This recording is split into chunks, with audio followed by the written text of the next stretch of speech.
আসসালামু আলাইকুম। আমরা আবার একটু ভিডিও নিয়ে আসলাম। দেখুন, চার্জ দিলে battery low temperature don't charge এরকম লেখা আসে। এটা একটা ছোট্ট সমস্যা আসলে, কিন্তু এই সমস্যাটা যারা আমরা জানি না তারা হয়তো কনফিউজড হয়ে যায় যে আসলে সমস্যাটা কি বা কোত্থেকে আসতে পারে।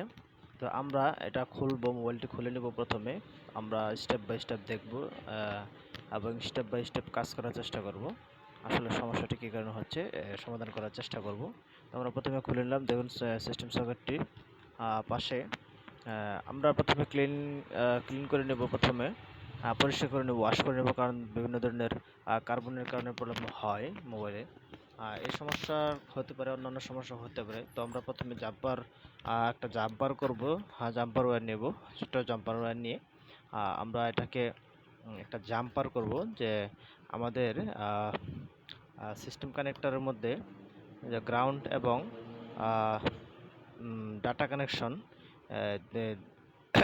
থাকে। সরি, আমাদের ব্যাটারি কানেক্টরে যে বিএসআই এবং গ্রাউন্ড পয়েন্টে আমরা একটা শর্ট কানেকশন করব, জাম্পার করব।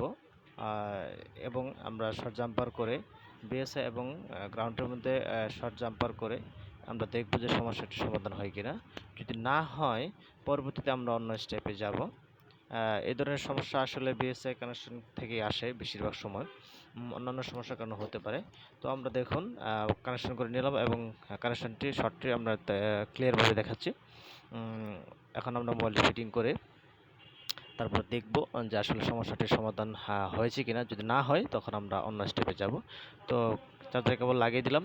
দেখুন, চার্জিং লাইন পেয়ে গেল এবং চার্জ উঠছে। মনে হয় সমস্যাটির সমাধান হয়ে গেছে। তো এই ধরনের সমস্যা আসলে সমাধান করা সহজ।